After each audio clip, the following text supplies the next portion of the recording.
Today is the day.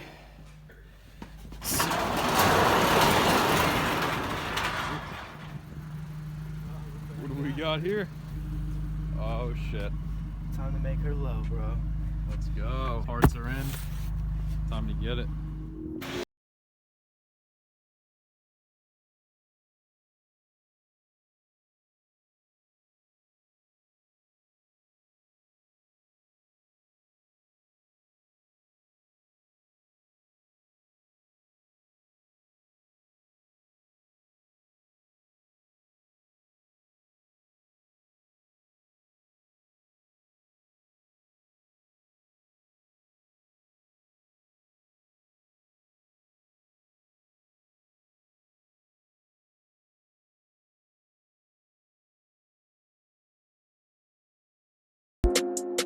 What's going on, guys?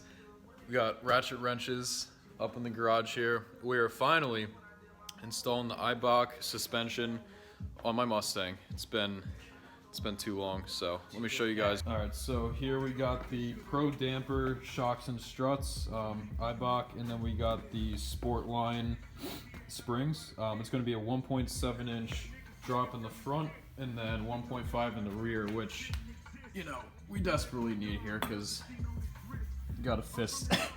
Seriously, I can feel my head between. Yeah, possibly the head, so we're gonna fix that tonight. Make sure you guys hit that subscribe button, the notification bell, so you can stay updated on our builds. We need more subs so we can start getting paid and do cooler installs. We definitely are trying to get a WRX. I know Dan keeps saying it. We'll see if it ever happens. But I want to get a Golf R or an Audi S3. So we just need to keep this ball rolling, get the subs going, get our money flowing, so we can get these new whips so you guys can enjoy it as much as we do. So Exactly. Subscribe, like, comment, notification bell. All right, so what we're gonna do first is we're gonna jack up the car. We're gonna put on 4 different jack stands, 2 in the front, 2 in the rear, get the whole car off the ground, make life easy. Then we're gonna take the tires off. We already broke them loose, so we don't have to break them in the air and have the wheels spin. All right, so I got the car jacked up on 4 jack stands. Now I'm gonna take off the rims. We're gonna do the driver's side first. It doesn't matter if you do drivers or passengers, but we're gonna explain how to do it on the front and the rear, and we're not gonna do the other side because it'll be like a 40-minute video or whatever. It's gonna be the same for vice versa. So we'll do the front here, rear there, call it a day, show you the results. All right, so the next step is to put a jack stand under the control arm. So you put some tension on the strut. It's right under there. We got it up a little bit. And then it's a 21 millimeter to take this nut off, which is holding that in. And then obviously there's 2 screws on the bottom. I didn't show us how to take it off on this side because whoever put it on from the dealer, when he had service done, when he had these castle camber plates put in, cross-threaded it. So I had to heat it up, cut it. It was a pain in the ass, just say that. But we got it off finally. I got a new nut, and that's pretty much it. So the 21 millimeter gets that off. You're gonna most likely need a gun because you're gonna need quick, powerful jolts to get it off without the whole strut spinning. And then there's the 2 bolts in the bottom. We'll do that now. All right, so we got the top off. Now we're gonna go down low. There's a 24 right there. We'll spin that off. And then obviously the stud goes all the way through on the other side, and we'll have to take that off. And then now we'll disconnect this from that, and then we'll be able to compress this down and pull it out. I'm feeling it's gonna be rusty.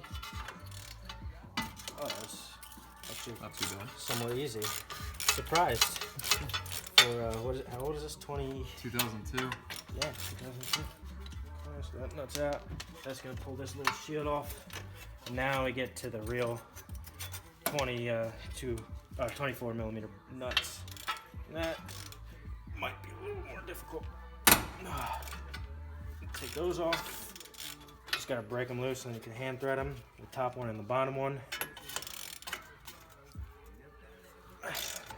Should be using the gun, but I figured the viewers at home probably don't have a gun. Not the average person does. So, show them how to do this old-fashioned way. Now, it's gonna get to the point where the back's gonna spin because it's broke loose too much. And on the back is a 21 just to hold it still, so we're not just spinning it. I got the nut off from both of them. Now the stud I'm gonna hammer out. Just hammer it through, just like that. And the bottom one as well. You wanna be careful to not hit the caliper bolt. I mean the caliper brake one. You might need the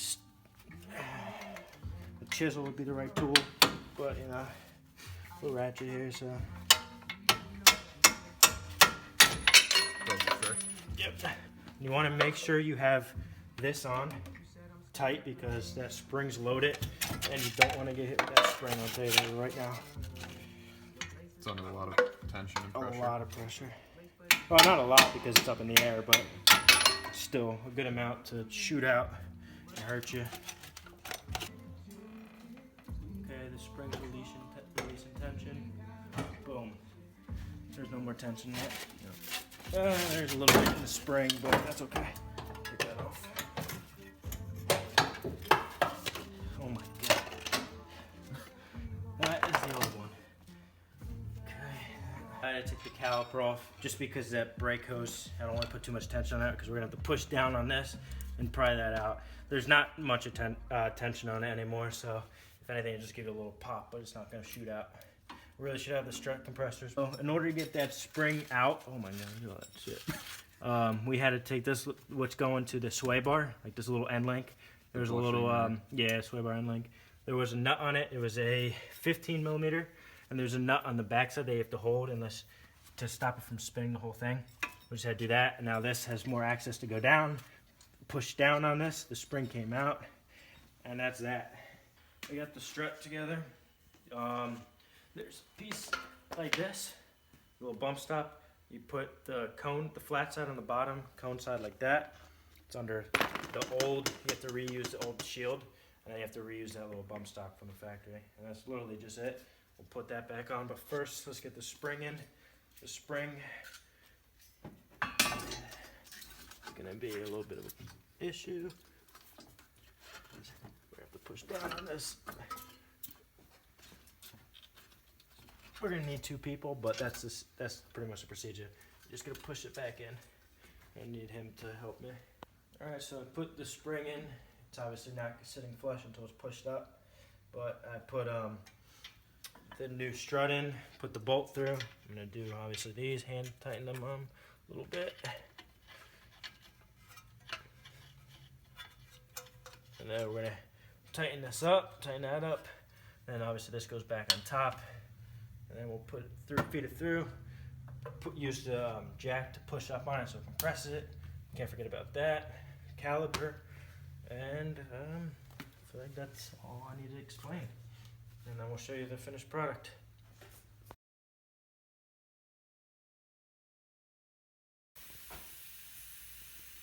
Alright guys, so we have finished up here. The one little thing right here, this was loose. Like if you grabbed the hold of the strut and moved it back and forth, it would actually shake between there. But once we supported it with the jack and put it up to the correct level, it's not going anywhere. We impacted both of those nuts, and then we impacted the top here. Yeah, that wheel's ready to go back on. Everything's bolted back up, nice and tight. So now for the rear, we gotta go inside the trunk. We're gonna have to remove this little trim piece. Okay, set it aside. And there's a 15 millimeter nut that's holding the strut. And we have to get that off. And then there's one on the bottom, which I'll show you when we go around. But let's get this off. Alright, so I got it loose from up top, as you can see. Now, from the bottom, it's an 18 millimeter on this side, 15 on that side. We'll have to break that loose. This will come out. And then next is the spring. All right, so pretty much what we did now, to get the spring out, we had to disconnect the quad shock. It was what was it? A 19 millimeter bolt.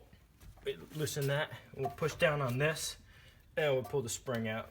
Pretty easy. Now we'll put the new one in. Unfortunately, we didn't get a new quad shock. Longer down the road, we'll get that. So now we're gonna put the new spring in. It's lower, it's obviously shorter, so it's a little bit easier to get in. Okay, just like that, that's in. All right, so I put the spring in. I'm gonna put this on the control arm, jack it up a little bit to line this up. Quad shock. Yep. go. There was a nut and washer. Just put that on for now, hand tight. Okay. So I noticed a lot of people have been commenting on other videos of this install on how to get the bump stop past the thread so you could have enough thread to thread it up. Took a little bit of lube.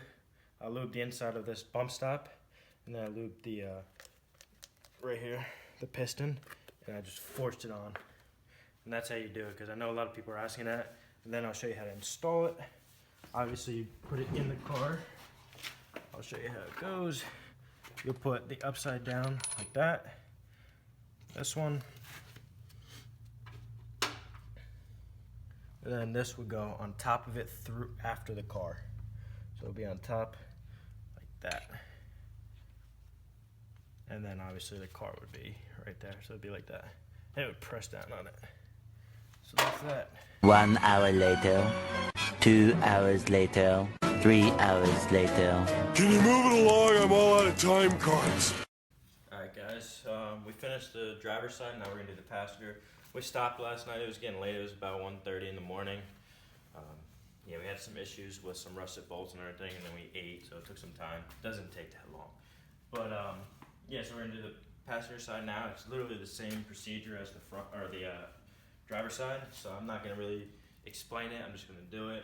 And then we'll give you an after result, and yeah, I hope this was helpful, and please enjoy the rest. Alright guys, it is finally done. The car is all put together. We just took it for a quick test drive, and oh my god, it looks so much better. This is the first thing I should have done with this, but I'm so glad I eventually did it. I'll switch this around and show you guys what it looks like. Alright, so we let this side sit overnight, so it's a little lower than this side, so I'll show you guys the good side first. Check that out. 1.7-inch drop in the front, 1.5 in the rear. I mean, it's like, I could fit my whole fist in there before. Now I can fit, oh, it's only a few inches, if that. The front looks really good.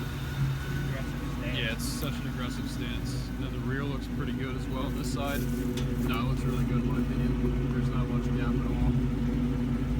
Wow, I'm very pleased with this Eibach system I bought, so.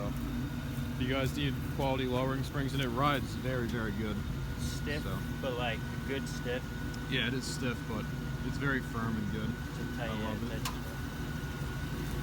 So yeah, that's that. Show you the other side. Take it for your first test drive, because things are going to get loose. So make sure you tighten down everything just to be safe. We had that issue with the top, the strut mount bolt came a little loose, so we just tightened it up. This is the other side. It's still lower. Yeah, it's gonna drop. It's gonna drop overnight when it's the springs settle and everything. So very pleased. So that's a wrap for that job. And then, since you did put new suspension parts, I'd drive it for like a month or so and then get an alignment just to be safe. It's like $60 to get the alignment, just because you might have changed the camber, the toe, and gasket and all that. So yeah, that's that. That's the coil, not the coilover. I keep wanting to say coilover, because I got coilovers on my car. That's the Eibach strut and lowering springs install. If you guys liked it, thumbs up, comment, like, subscribe. Make sure you subscribe so we get more parts for this car and then a new car. Exactly. Stay tuned for more. Ratchet Wrench is out. Yep.